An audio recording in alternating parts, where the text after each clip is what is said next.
So, a very good evening to everyone who's signing in from India, and pleasant day, whatever time it is, wherever else you're signing in from.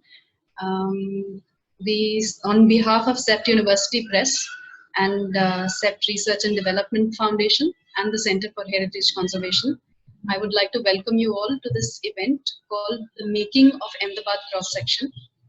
The Leporello book, which is 9 meters long when unfolded, is a physical cross-section of the historic and recently developed parts of the city.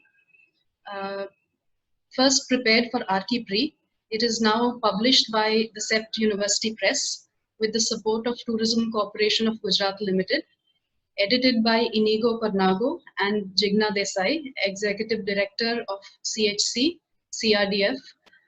The publication will help understand, study, and explore Ahmedabad city for anyone wanting to know it a bit better. The cross-section includes commentary and opinions from a diverse section of the city's population, opining on the state of life, livability, culture, urbanity, and practice, supported by relevant data, and includes articles from Abrar Ali Sayed, Esther David, Gauri Bharat, Persis Jinwala, Rutul Joshi, Vishwanath Kashikar, and Uday and Mausami Andhare. We'll begin with the head of CEPT University Press, provost of the university, and a genuinely delightful thinker and writer, Professor Tridib Surud, who will flag off the event by talking about what Ahmedabad means to him. Tridib, you will. Thank you and good evening. Congratulations to Jigna and the team. This was meant to be a party, and since universities are notorious for not doing parties and turning every party into a seminar, this is what it has become. But you know, when Jigna and we spoke, we said, let's have a party and bring our own beverage. Instead, we have speeches, but you know, whatever it is here. Jigna said I should reflect on my relationship with the city. In one word, very difficult. It's been a very, very fraught relationship, fraught for various reasons. But most importantly, apart from our capacity and our proclivity, our need to turn against ourselves repeatedly and celebrate violence, the other thing that has bothered me about the city is, and that's really what it's a kind of an indifference to the written word. It has a very strange relationship to this institution called library. And a large part of my difficulty with the city has been with its lack of library or lack of a library culture. In fact, Ahmedabad has some of the finest libraries that one could find, both personal and institutional, most of them remaining unused.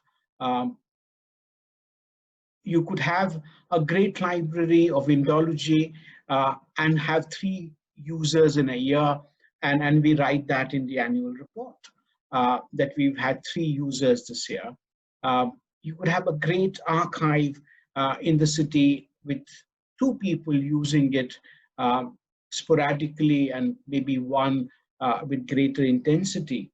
So it's you know, part of my relationship with the city has been through its libraries. The way I began to inhabit the city when I came here as a student was to inhabit various libraries. And as those libraries became more and more inhospitable,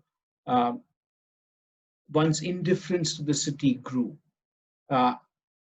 One thing that I have tried to do in my engagement with the city is to seek and revive some of these libraries, revive them physically, revive them in terms of their usability. But what has one not been able to do is to actually bring readers into them, or make the libraries go out and find readers. And that's really something that has been a very troublesome part of my relationship with the city.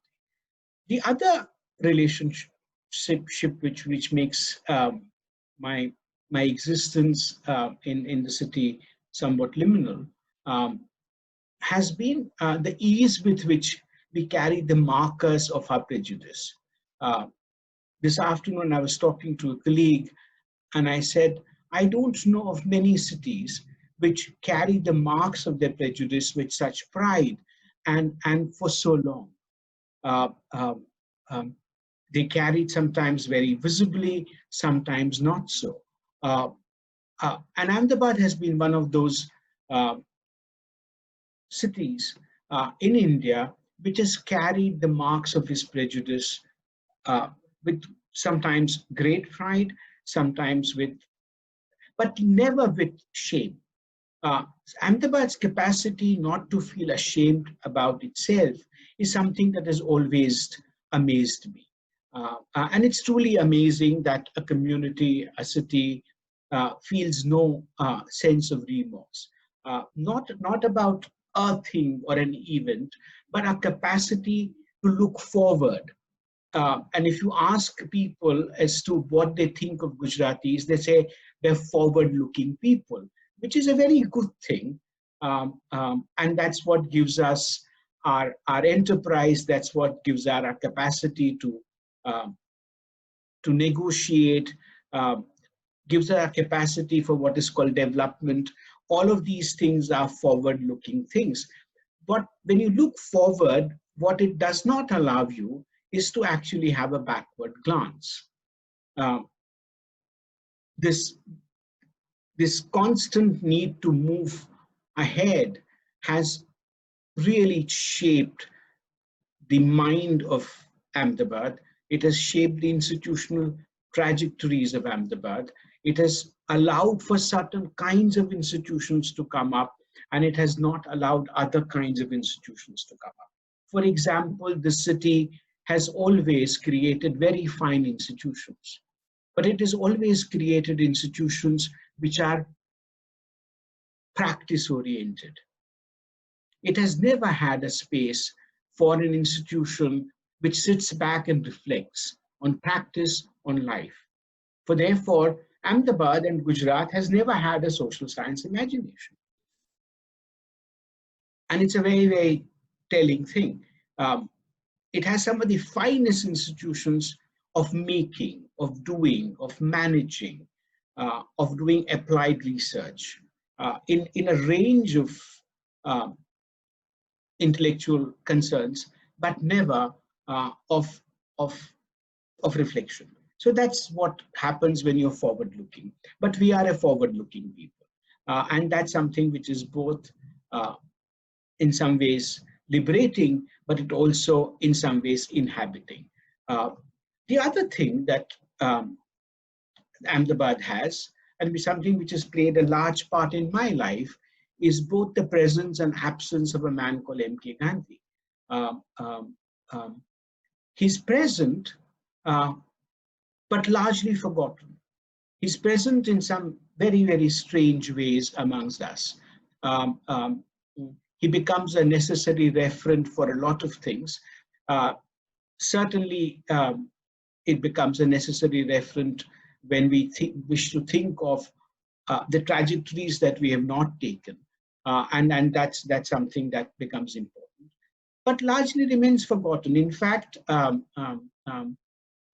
we become so negligent that his statue stands under uh, a partially constructed but fully functional overbridge, and we've not found it in us to shift it, and we're just waiting for a truck to come and you know to take it away. So we've had this strange relationship to this man called Gandhi, uh, not recognizing where he is present. And among the things where he is present has been in the institutional structures of Ahmedabad.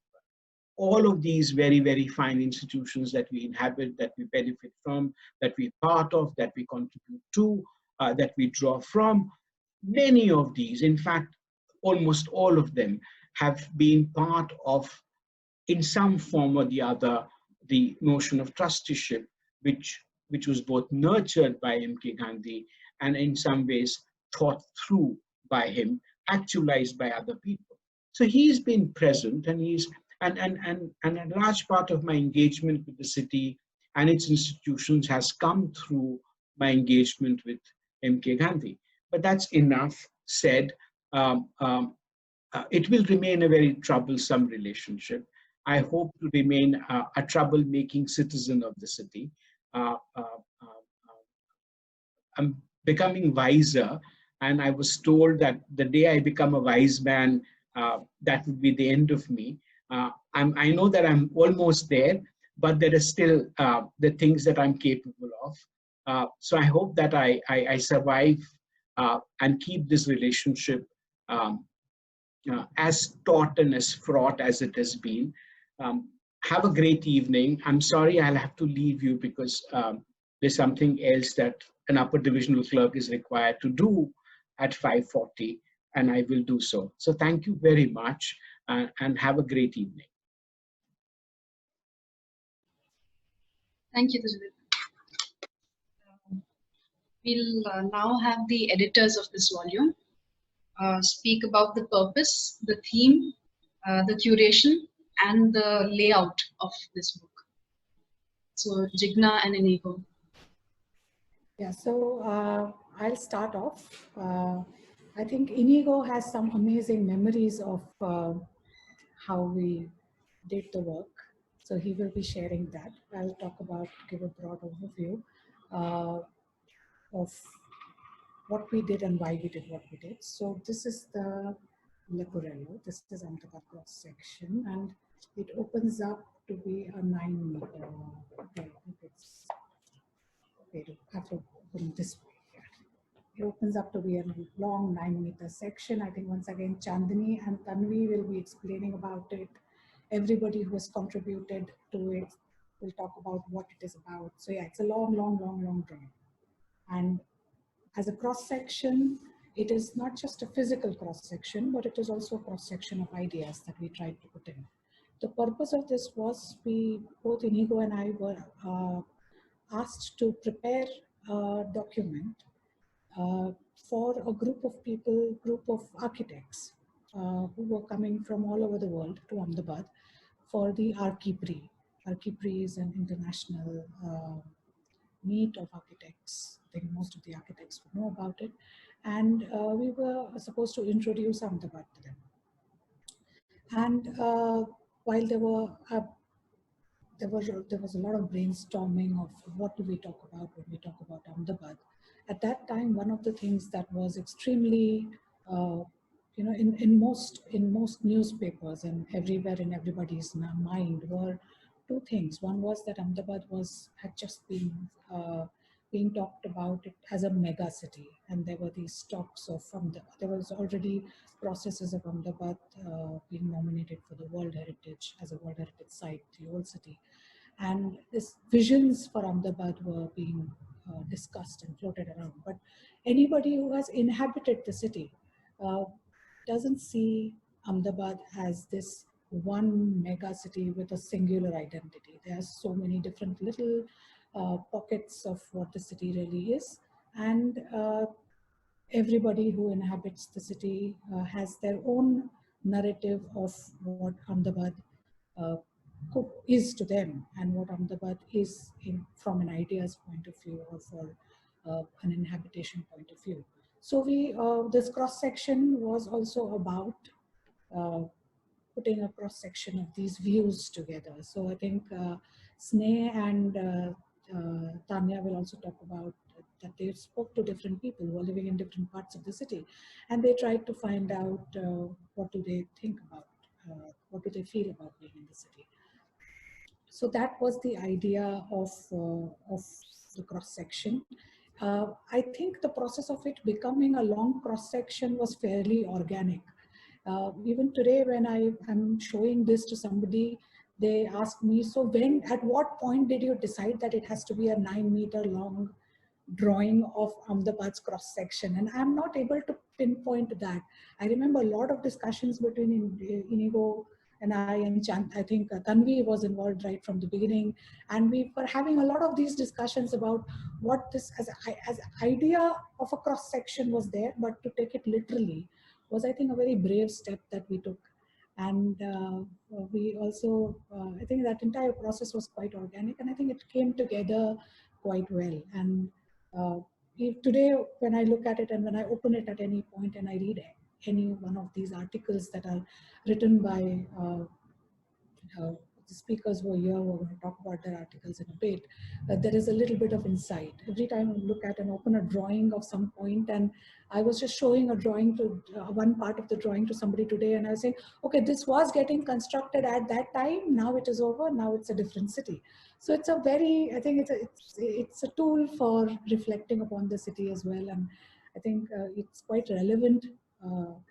While it was built for a particular purpose, I think it's still quite relevant as a document. And I think that is the reason why we sort of kept on pushing for it to be published as a document, just the way it is. And with Sept Press has been extremely supportive for it. I remember a lot of negotiations with Sept Press as well, where we were, both Inigo and I were quite kind of stubborn that it has to be published exactly like this, without any changes, a 9-meter long cross section. And the difficulty of doing it was quite evident that it has to be manually folded. There's no machine that's going to do it. So all those, with all those impracticalities that we designed our publication, I think it has finally come together. And I think Inigo will talk more about the details that we, that are that were in the process. Yeah, Inigo, over to you. Thank you, Gigna, very much. Yes, I don't know. I was going to talk about details, but now I want to also respond to what you said. But I will keep it short. I promise. No, I just wanted to maybe also say that I was envious of the first question, that what this Ahmedabad means to you, and I was also thinking like.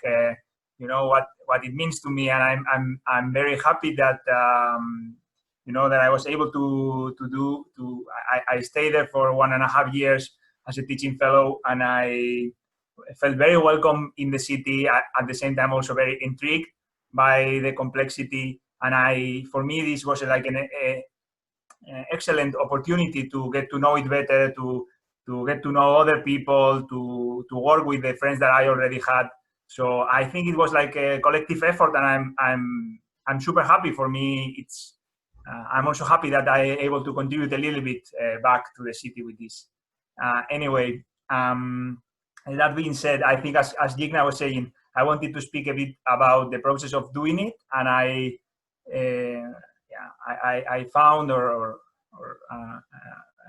Claudia found some images about the process that she took. And then she shared them with me, and I put some here.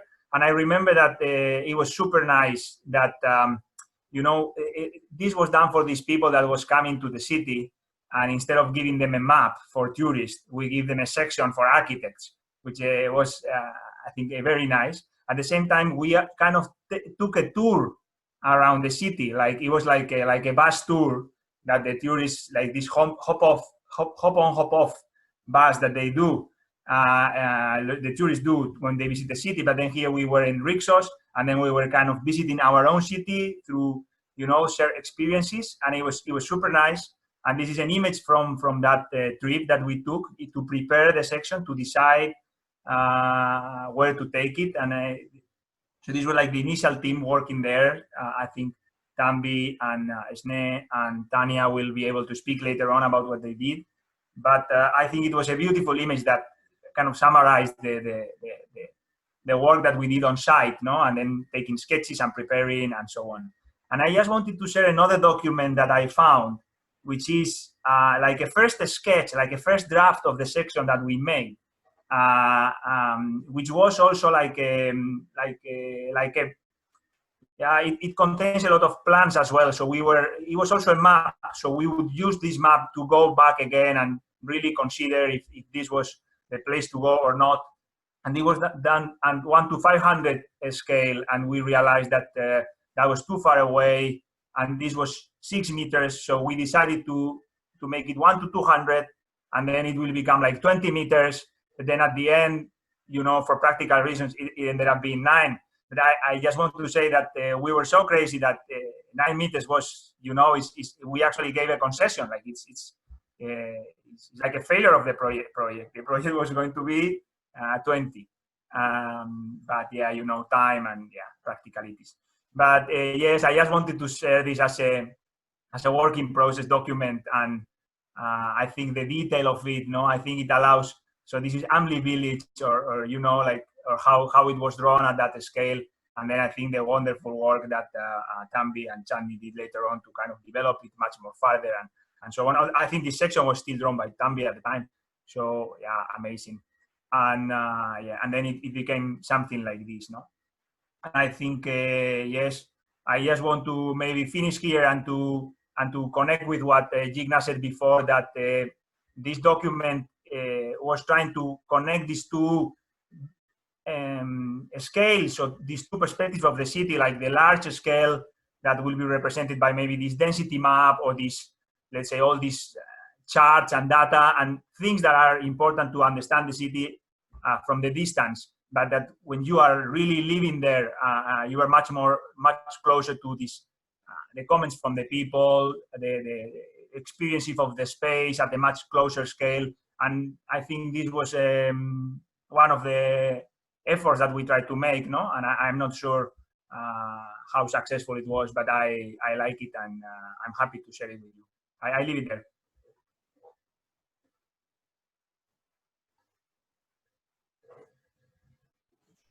Thanks so much, Inigo and Jigna. We'll now have Dr. Rutul Joshi speak about his essay, which is called "The City with No Footpaths." Right. So thank you, Jigna and Inigo. It's a wonderful compilation, and congratulations. My essay really is about a story of one Mr. Ahmed Shah, who likes to stroll around in the city like a medieval monarch, and then he runs over by somebody coming from the wrong side, a motorbiker, and then he, rather than being a good citizen and keeping quiet about it, he says that I must fight this injustice. And so he goes to a police station. So the police pulls out the CCTV footage, and they realize that this Ahmed Shah was not really walking on a footpath. So he tries to argue with the police that, well, there were no footpaths, but you know, those kind of technical arguments don't work with Gujarat police. So then they were trying to frame him for you know, to say that, well, you are trying to unnecessarily create a trouble at the time of vibrant Gujarat. So rather than really taking his FIR seriously, he said that, let me not get into this whole micro injustice business. Let me go and try and make more sustainable and systematic change. So then he starts looking for citizens forum and civil society, which he realized that there are not many in Ahmedabad. But he still has to go and find an answer to why there are no footpaths in the city. So then he decides to go to municipal corporation, where he has to first submit his Aadhaar card, get his picture clicked, and more importantly, he had to know whom to go and meet, which he had no idea of. So slowly he figures out how municipal corporation works, and then he goes and meet the municipal engineers, and they tell him that, well, we don't make footpaths anywhere wider than 3 or 4 feet, because if you make footpaths, they get encroached. And what we hate in Ahmedabad Municipal Corporation the most is encroachments. And no footpath, no encroachment. That's our policy. So that's how we realize that, well, that's a reason why they don't make any footpaths.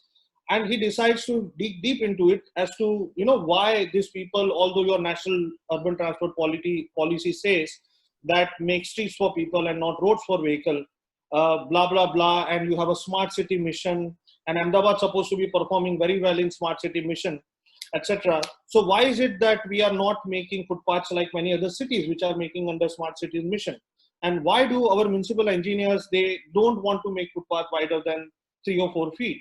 And that's where he meet Professor Ipsita Chatterjee, who is visiting SAPT University, and where she tells him that, well, there is in Indian urban governance, there is something called, policy as performed versus policy as prescribed. So you are stuck in the sort of duality of these two things, that what is prescribed and what is performed by municipal engineer is simply known by, generation of municipal engineers, that they are only going to be making certain kind of footpaths, and it's not going to be as per your national policy. So having done all this kind of, going here and there and running from pillar to post, finally gives up on the whole footpath angle, and he said that we have to live with what we have. But because the kings are supposed to be, when we have stories of the king, they are supposed to end in happy ending. So let me give you a happy ending to this story. And the happy ending to this story is that had he been really Ahmad Shah, had he really been a king, he would have found, like all kings in Ahmedabad do, try and find a sort of private solution to a public problem. So where he met with an accident, he would have bought up that land, created a township. In that township, in that beautiful gated community, he would have created a 6 feet wide footpath and lived happily ever after. Thank you.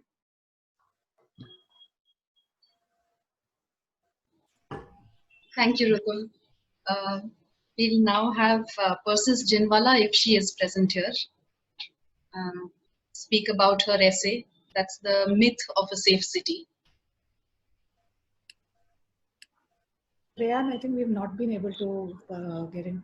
I mean, Persis has not responded, so I think we'll skip her part. Yeah, in that case, but then you just go very ahead. briefly, yeah, very briefly, her essay is about her experience in Ahmedabad and her study about gender relationships, or how women are viewed in the city. Generally, she starts with the idea that, starts with the assumption that is generally made about Ahmedabad, that it's a safe city.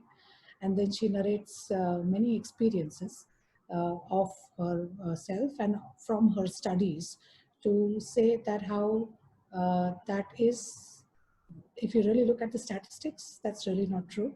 And she also talks about how that is a myth that is being created, Gujarat being a safe state and Ahmedabad being a safe city, how it's a myth that is being created for specific purposes. I think I'll not get into the detail of her essay more than that, but I think you'll be able to read it when you buy the Leporello.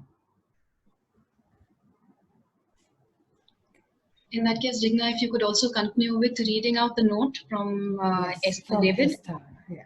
So Esther Ben was, she was not able to join us here, but she has contributed an essay on the culture of the city. And she sent me a note to be read out in this session. So I'll just read that out. She says, "Dear Jigna, when we met over a cup of tea at my place in 2017, we decided that I would write on theme of culture is power, as it empowers cities and the people who live there. So I decided to write about Ahmedabad, as it is a magical city with its shaking minarets, a walking dargah, the presence of goddess Lakshmi in the old city, and many such stories. We also discussed that in earlier times, homes were built in tune with the natural rhythm of sun, moon, wind, and rain. Along with these elements, clay is the symbol of earth and our craft-based culture, which has come down to us from Indus Valley civilization. Since the past few years, clay has reappeared in our lives, as it is often used by designers and interiors with expertise taken from craftspeople, like wood carvers, stone carvers, bamboo artists, textile artists, and others who work with their hands, as they understand their material and form a link between all arts. Ahmedabad has a history of more than 600 years, where all arts have coexisted together and created a rich cultural heritage. So her article basically had sprung from this discussion, and I think you'll once again be able to read the essay in detail when you look at the book. And that was her note. Thank you, Freya.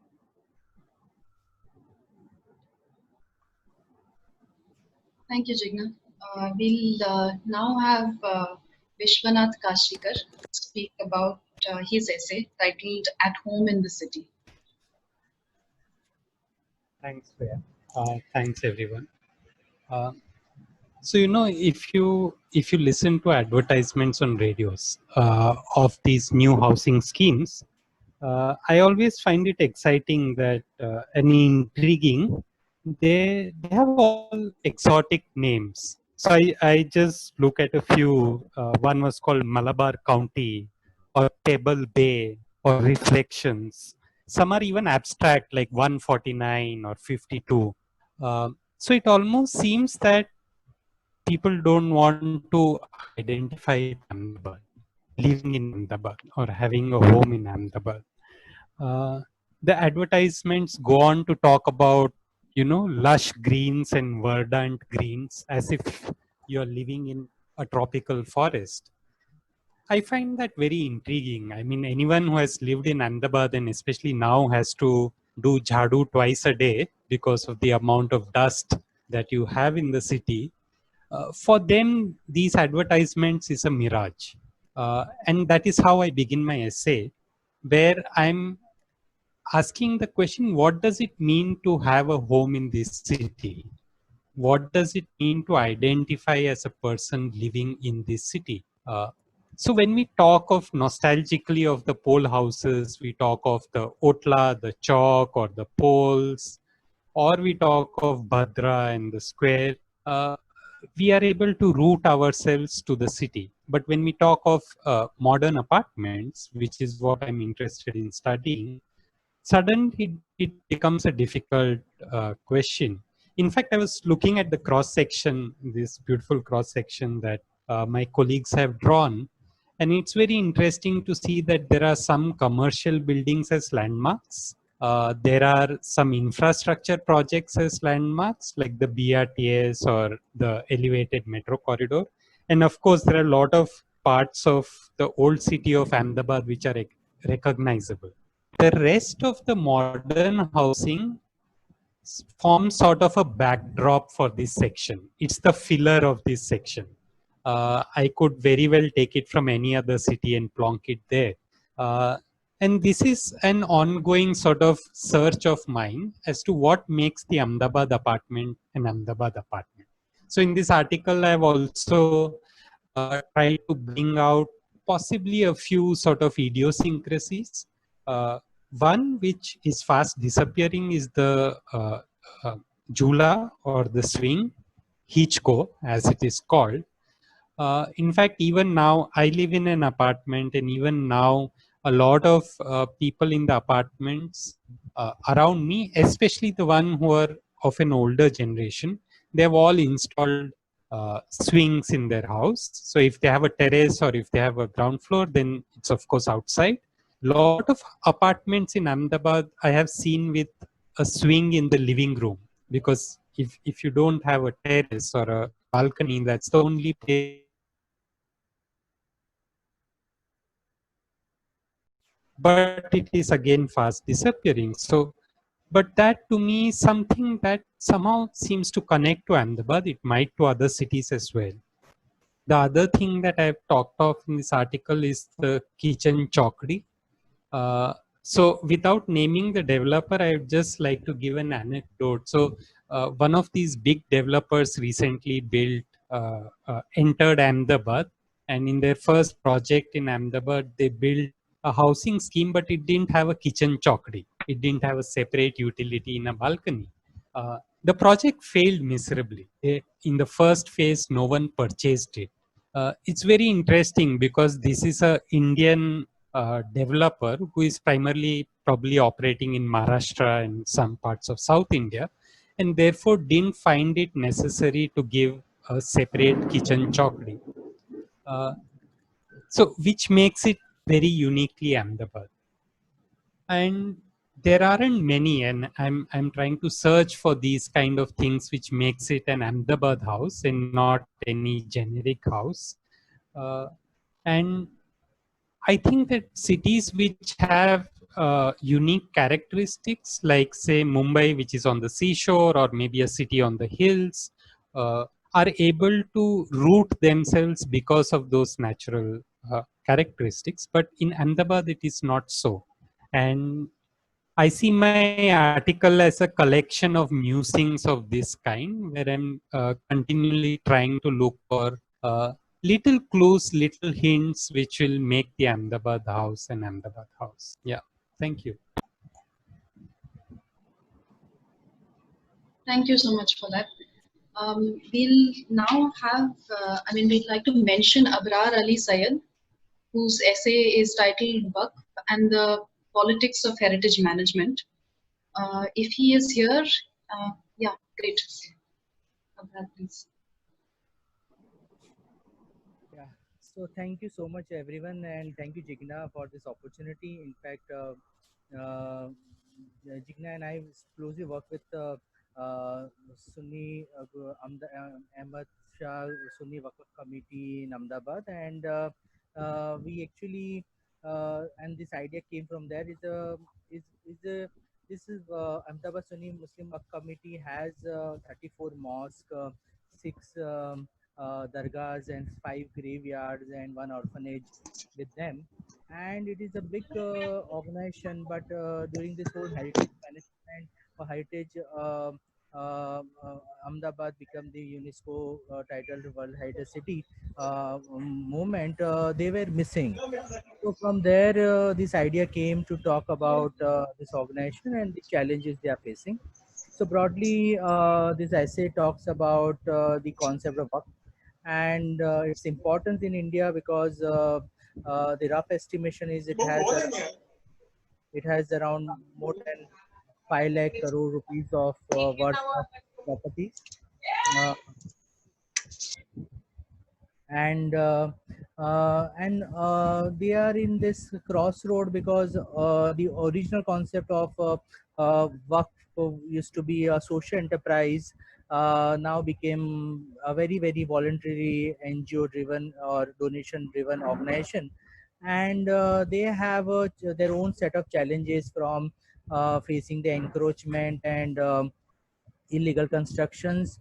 So very famous Mukesh Ambani's house is also on property, and it's a disputed land. So we can understand that how the Waqf properties have been misused and by the different organizations and different stakeholders in India. And the other side, they have to actually manage their revenues to manage these properties and this monuments, and there's no support from government and Archaeological Survey of India and all. So, and then there is also a state central Waqf council actually appoint a state level committee, and there is no coordination between state and the city level or district level Waqf committee, and they have their own issues and problems. So I try to explain that the challenges and problems this Waqf committee in Ahmedabad is facing, though they are having 34 mosques, and all the major big mosques like Jama Masjid and Sidi Said Mosque are with them, and beautiful graveyards like Muse Soha Kabristan and lots of other Char Tora Kabristan, but still they were not been involved in heritage management related initiatives. So trying to understand why it is happening, how they are solving the problems, and how what are the possible solutions. So this essay is talking about this dilemma, issues and problems faced by Ahmedabad Sunni Muslim Waqf Committee and related issues. Thank you so much.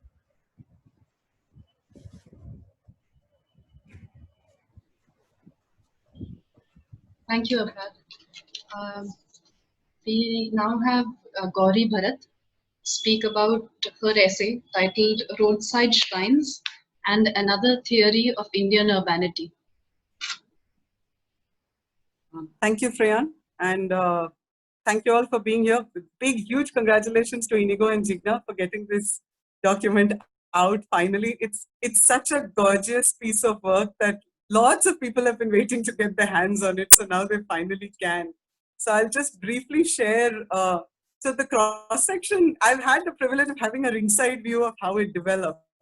And it's obviously a very interesting mode of representing and thinking about the city as the different perspectives have flagged up. So because it's a slice through the city, it disrupts any sense of order that you would otherwise have.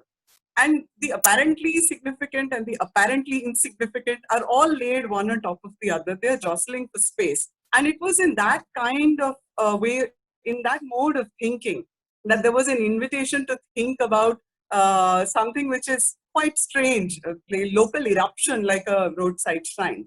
And because, again, of the format of the drawing against which my essay was to be juxtaposed, there was a demand that we ask about where things are, why they are where they are, without assuming any meta-narrative or larger morphological explanation for the stuff that was going to be on this drawing. So this is the closest example that I knew of architectural thick description, to borrow Clifford Geertz's term. And this also then made a difference to how it framed how I was thinking about the shrines. So, and how I was thinking about the shrines and what that tells us about the city. So I won't tell you much about the essay. Those of you who are listening in, I hope you will buy it and read it. But I'll just end with this quote to give a sense of what the cross-section threw up as a way of thinking. So architects, I'm quoting from my own essay, architects and other built environment professionals often fail to recognize the flux that the city operates in. And they operate instead with fundamentally utopian and static imaginations of the city.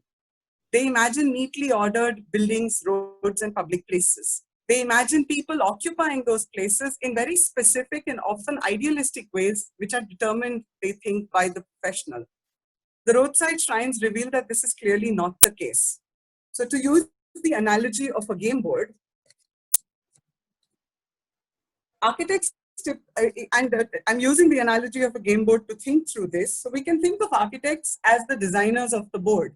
They provide the configurations and the values by which one is to inhabit the space of the board and in some sense play the game. Planners and other regulators, including urban authorities, may be considered as those that provide the rules of the game. But Indian cities are neither the board nor the rules by themselves. They are what happens with every throw of the dice, with the strategies of the players responding to each other and to the unique contingencies at different points of the game. So Indian cities, like this cross-section shows, are really games in progress. So I'll just finish this with this, and thank you once again for both this lovely cross-section and the opportunity to be a part of it. Thanks so much, Gauri. We'll have now Uday and Mausami Andhare speak to us about their essay, which is titled The Hoshiar Maharaj, Practice in the City of Ahmedabad. Hi, good evening, everyone. We are delighted to be part of this, and congratulations, Inigo and Jigna and everyone, Chandni and all the people who worked on this beautiful document. When Jigna emailed me about the topic about this cross-section, and I don't know what mood we were both in, but we thought that we need to reflect very seriously upon the nature of practice and being practitioners in this city and having an education in this institution here and seen all the great masters who built here. So it started off on a very serious note initially, but then we realized that this piece was written in the backdrop of the Archipre event at CEP, which was attended by several young students from all over and architects. And so we thought it was a time to reflect upon the diversity of practice and patronage in the city of Ahmedabad. And so we began to think of this on a very humorous note. Being foodies, we drew parallels between the role of an architect as being analogous to that of a cook or a Maharaj in the city, who's always patronized by its people. And this is a very unique characteristic of Ahmedabad, as it touches upon a positive prospect for practice, for all in a place which is flooded with talent and enterprise. So I'd like to read a piece from the article that embodies our observations and trajectories for new practices to embed in this milieu. So we write that the widely traveled citizen sought the replication of a like experience of food and lifestyle in creative ways, supported by the Hoshiar Maharaj, in this case, analogous to an intelligent architect. Newness was very important and had to be discovered cautiously within the parameters of the known and the tested in order to survive. The drive was to find something new. And in Gujarati, they're always asking, now who's shoe? It's like, what's new on your plate? This encapsulates the wish of the patron, which pushes the Maharaj to continuously test skills and build a repertoire which is unique. It is the patron and the artist growing off of each other in a process that validated their individual positions in society, as we saw in the city, while assimilating the global into the indigenized and then distinctly local. So that was Ahmedabad, which especially bears witness to a variety of such engagements over time. The frugal and the creative had to coexist, a norm that is embedded in the DNA of the city. It is from this, perhaps, that the Ahmedabad type emerges, the geographic location and the socio-economic position of the city playing an important role in the consolidation of its ethos. To us, when we reflect, we look at good practice, which mandates the need to provide good, wholesome food, vital for a meaningful sustenance of life, where taste alone cannot be a substitute for intrinsic nutritional value. From organic food to the research revival of traditional knowledge, slow cooking to molecular gastronomy and edgy feasts, there is space for all kinds of takes, which provides a fertile ground for new Maharajas to find a foothold. This to us is a very intriguing part of this place. The joy of engaging meaningfully opens up the possibility of interpreting the signals in society with a free spirit in order to arrive at the nuanced fullness of a good meal. And this is what our essay is about, touching upon all of these issues. Thank you.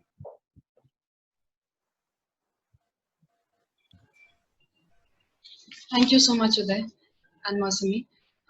We now invite Sneh Salot and Tanya Shah to speak to us about the process that they went through while gathering data and finding, which was intended for them to be finding people's voice. Hi. So Tanya and I were like undergrad students at that time at CEPT. And Jigna ma'am asked us one day, like, would you be like interested in being part of this? And we were like very excited, enthusiastic, like willing to know like what's going to really happen with this. And so basically, Tanya and I were involved in largely collecting data, sorting and translation. We started with initially reading documents and research papers to highlight and figure out the key points and find out the relevant data in a way that what really defines Ahmedabad. Considering that this document would serve as the first impression of the city and also for those to better understand the city from multiple lenses, we research and analyze various sectors like housing, transportation, governance, like on a larger scale, at a city scale, which would eventually help in the process of identifying and justifying the selected cross-section. This led to our site visit from east to west of Ahmedabad to better understand the transition and capture the complexity.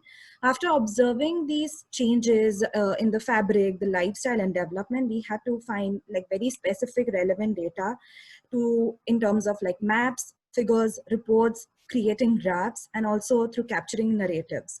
So primarily we documented the narratives about 45 to 50 people from different socioeconomic background along the cross section, focusing on key areas like Badra Fort or Mini Kakaria towards Azad Society and to the new areas of South Bhopal.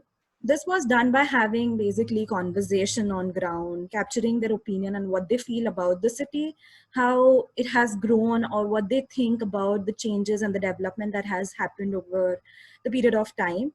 And sort of we collected these narratives from like different age groups, like from a 12-year-old to a 70-year-old, from different professions, settlement types, and across, along across the cross section. It was very interesting to know like what was people's voice and opinion. For a kid, it would be like, everything is so nice in Ahmedabad. There are so many places to go. But whereas at the same time, the other kids would feel like, there is so much of space around, but there's still not an appropriate place to play. So these are the kind of different narratives that we try to capture. So now Tanya will add more to what we've done. Hi, everybody. Thank you for being here. As Sneh said, it was a very collaborative process, and we were kind of trying to figure out how things were moving on one step at a time. So, as Inigo mentioned at the start of this conversation, we wanted to capture something that was from a different context, from the actual cross section that was being drawn. And that's why we chose the medium of maps, charts, figures to show how that can tell a different story of Ahmedabad from a more spatial point of view. So at the time, we narrowed our research and focused into 10 sectors: land cover, land use, mobility, open spaces, governance, housing, density, economy, vacant land, and that the city has experienced over the years. Our two main data sources for this project was AMC, of course, and ODA's 2021 comprehensive plan, which now is actually approaching soon. And a lot of other data sources and research papers that kind of helped us put together this whole story that we were trying to tell through these graphics. So this also involved us me and Sneh going to AMC and other offices for us to kind of put these maps into perspectives, and also to understand how these relate to these particular areas that we were trying to show through the cross section, and kind of tell a more comprehensive story. Once all the data, research, and everything was complete, we chose that because we had this problem of having it more, the cross section was a black and white format. We had to make sure that every map, every chart was in a format that did not have any colors in it, so that it's all hatching, it's all black and white, and it could still be distinct. And Inigo did a wonderful job in making sure that everything is so clean, clear to all, and all the, yeah, and everything. The story is so much clear, even though there's no colors used at all in the entire cross section. And yeah, so it was all made through AutoCAD, GIS, Illustrator, Photoshop. So many of different softwares were used, and so many skills were tested. And we're just so happy to have been a part of this process and have had a chance to work on it.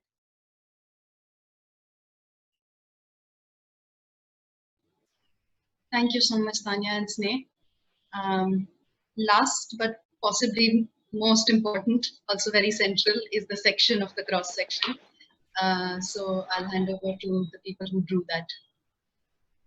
Yeah, I have to say this drum roll. I think we should do a drum roll, and then you guys start. Tanvi Jain and Chandni. Hello, everyone. I'm Tanvi. Just want to make sure Chandni is in the call. Yes. Yeah. Yes, she is. Hi. Chandni. So I and Chandni have drawn the cross section together.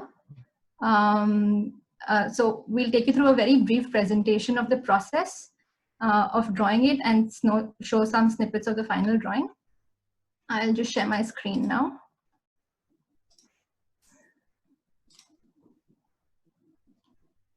Can you see my screen? Yeah. Okay. So this drawing was drawn at 1:250 scale, but going back to the beginning of the journey, or when the idea of the cross section of drawing the entirety of Ahmedabad came about, apart from being obviously daunted because you were to draw a stretch which was 21 kilometers almost, we were also very fascinated as to what the cross section of Ahmedabad would really look like. Because when we look at cities, we typically look at them from above through Google Images, transport maps, urban zoning plans, and so on. So in some sense, the top view has become the predominant way of seeing and understanding the city. For example, if one is asked to draw a quick plan of Ahmedabad, immediately a diagram with a curved line of the Sabarmati, a fortified city to the east, and the radially growing city bound by 2 ring roads comes to one's mind. But thinking of the cross section of the city, we just did a very quick exercise, and this is what we drew, the first cross section that we drew. And this is the final drawing, which I think are not very different. But what happened by merely changing the frame of reference from plan to a section was quite interesting. One, the layers of ecological patterns were revealed, such as the modulating ground line, the tree cover, and the infrastructural networks of the city. And second, the urban interior became visible, making it possible for the reader to inhabit the spaces. The section also appends the hegemony of a plan and the usual God's eye view that architects and urban planners assume while designing. So an urban cross-section can perhaps offer an alternative perspective for critical reflection of large swathes of constructions and the monolithic projects that we see around us today. Now going to the actual drawing, when we began to detail out the many activities of different areas, and started to draw people and people in the private spaces and public spaces, the most interesting aspect was the ways in which they overlapped, like these different areas came together and how the junction was articulated. And soon enough, the interconnectedness of the contrasting neighborhoods was revealed. For example, this juxtaposition of the bustling informality of Gulbai Tekra, negotiating its boundaries with malls of CG Road and the private societies alike was a very interesting junction. Yeah, so we often had discussions like this and a lot of debates too about how we're going to articulate the boundaries and the edges of the different neighborhoods as they meet and as they overlap, because that's also where all the paradoxes tend to play out in the edges and the in-between spaces. And from the fringes of the city, with drawing Amli village in proximity to a glass-clad high-rise, or the landscape of construction sites amidst farmlands around SP Ring Road, this became very evident very soon. So through the drawing itself, we also wanted to express the particular conditions when we were drawing it. So demonetization had also been announced around then. So we, included people in queues outside ATMs, people filming people in queues, your Amul billboard social commentary, or things like the Rosie Salings over Kalipur station. But at the same time, we also struggle to depict certain narratives that weren't tangible or weren't visible, but were extremely relevant and talked about how those places were formed, such as the Chartola graveyard, where displaced communities of the riots still live to this day, or the Ravivari, which is hard to make sense of without knowing the origins on the banks of Sabarmati. So these histories have clearly shaped the present, but they remain unseen in the drawing itself. To sum up, through all of these conversations, we found that it was a struggle also because we were trying to capture a dynamic context in a single frame. And with the rapidly transforming city, what with the metro, the drawing had become of the past almost as soon as we completed it. And now, 2 years on, it has a completely different meaning. It's almost archaeological in nature. But in its possibilities, we felt it does not just tell a spatial story, but it can also speak of a temporal story of the city and could resemble the ever-changing city by being perpetually drawn over time, by drawing all the various layers of histories or futures simultaneously. Yeah, so that was the experience. Thank you.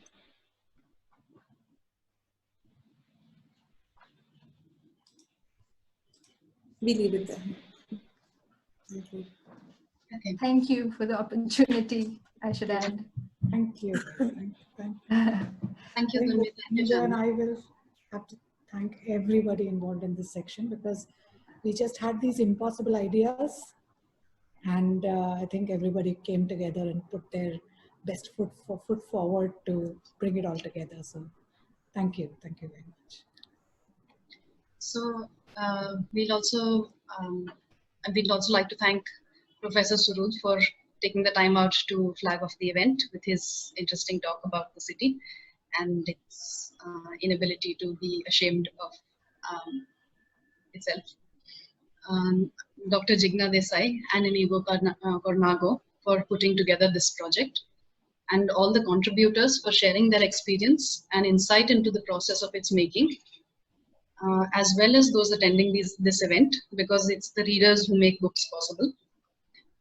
We also acknowledge the painstaking process of accomplishing a complex printing task of this sort of book by the printing press at Navjivan, headed by Apurva Ashar, who's present on this call, and his team in coordination with Soumya Das from the CEPT University Press.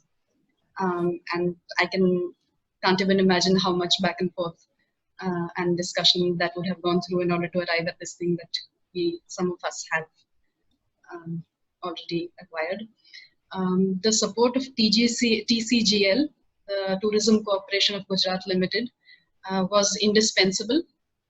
On behalf of the CEPT University Press and the university, we would like to express our gratitude to TGCL for their generous contribution by way of funding the publishing of Ahmedabad cross section. Our special thanks go to some of the officials involved in this project. The principal secretary from that time of tourism, Shri S.J. Haider, IAS, at present the principal secretary, IC Climate Change Department, Gandhinagar. Mrs. Mamta Verma, IAS Secretary, Tourism Corporation of Gujarat Limited, Gandhinagar. Mr. Jenu Devan, Managing Director and Commissioner of Tourism Corporation of Gujarat Limited. Mr. Kingshuk Biswas, Tourism Corporation of Gujarat Limited, Gandhinagar. And Ms. Neha Jani, Assistant Manager of Marketing, again from TGCL Gandhinagar. Also, the book is, I'll hand over to Pooja to explain to you the ways to acquire your copy of the book. Hi, everyone. So the book is going to go live on Amazon at midnight tonight. So you'll be able to order it anytime tomorrow. Or you can also reach out to us at cept.press at cept.ac.in, and you can place the order directly with us as well. The books are also available at the CEPT University Library if you would like to purchase directly, but I think that's not very feasible right now since entry to the campus is restricted. So you can order it from Amazon or reach out to us. Also, the CEPT alumni and all the libraries and members of the other educational institutions get a 20% discount, and all the staff and students of CEPT get 25% discount. So make use of that and please buy many, many copies.